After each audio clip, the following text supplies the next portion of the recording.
希望获奖的学生同学能够继续在各 چین له اسلامي امارت سره یو ځای د افغانستان د پرمختګ لپاره هر اړخیزې همکارۍ ته چمتو دی. د چین سفارت له لوري د کابل پوهنتون د ممتاز زده کړیالانو د نقدي ډالیو د ستاین غونډې په مراسمو کې د چین سفیر جاوشینګ وویل چین د افغانستان په پرمختګ کې له اسلامي امارت سره اوږه په اوږه ولاړ دی. په وینا یې چین او افغانستان ګاونډي هیوادونه دي او چین تل کوښښ کوي چې له افغانستان سره ښې اقتصادي، سیاسي او ټولنیزې اړیکې وپالي.我的同事告诉我，目前大约有上千名的 افغانستان په تیرو 10 کلونو کې ګڼ شمېر مشکلات لیدلي.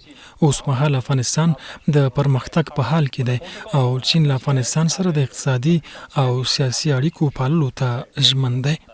موږ تل کوشش کوو چې د افغانستان په اړخیز پرمختګ کې د اسلامي امارت لاسنیوی وکړو ترڅو په راتلونکي کې افغانستان په سیاسي او اقتصادي برخه کې په ځان بسیا هیواد وشمېرل شي.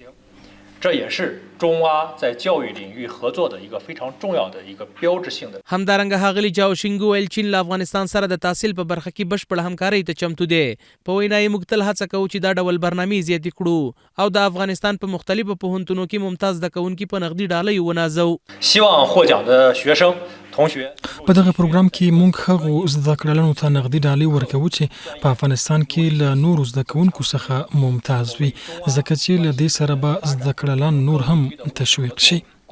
دا به زموږ لومړنی پروګرام نه بلکې موږ دغه ډول پروګرامونو ته د افغانستان په نورو مختلفو پوهنتونونو کې هم ادامه ورکوو.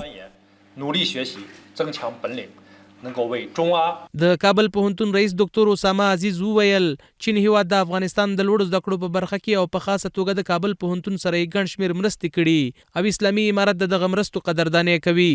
د ښاغلي اسامه عزیز په وینا اسلامي امارت تل هڅه کوي چې د هیواد لوړې زده کړې نورې هم پیاوړې کړي. د چین هیواد د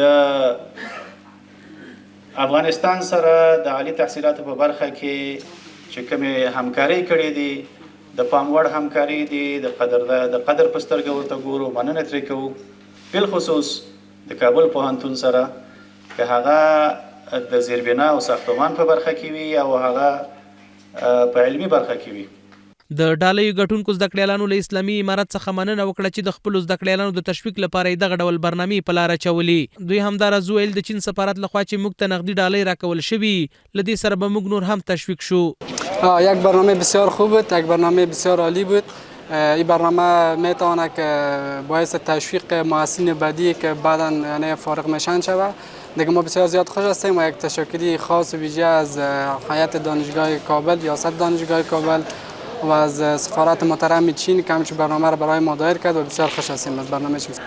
از رهبری پانتون خصوصا از دوره امارات تغییرات که آمده واقعا توجهشون به محصلین بیشتر است. دیگه ما در حدود 90 بالای 90% راضی هستیم از کارکردشون چون در دوره پیش که بود یک ذره برای محصلین کم توجه بودن حالا فعلا توجهشون بالای محصلین بیشتر است. رهبری پانتون خوشحال هستیم با خاطر از اینکه این زمینه رو مساعد میکنه و باعث تشویق محصلین میشه و همچنان میتونه باعث پیشرفت یک مسئله باشه که اگر روز کسی بخواد که یک جای برسه میتونه رهبری پانتون یک قدم باشه یک پل باشه تا اینکه یک انسان پیشرفت کنه به یک جای برسه. دا په داسې حال کې د چې د کابل پوهنتون د ټولو پوهنځیو ممتاز زده کوونکي د چین سفارت له لوري د 1500 امریکایي ډالرو په درلودلو سره په نقدي ډالیو وستایل شول.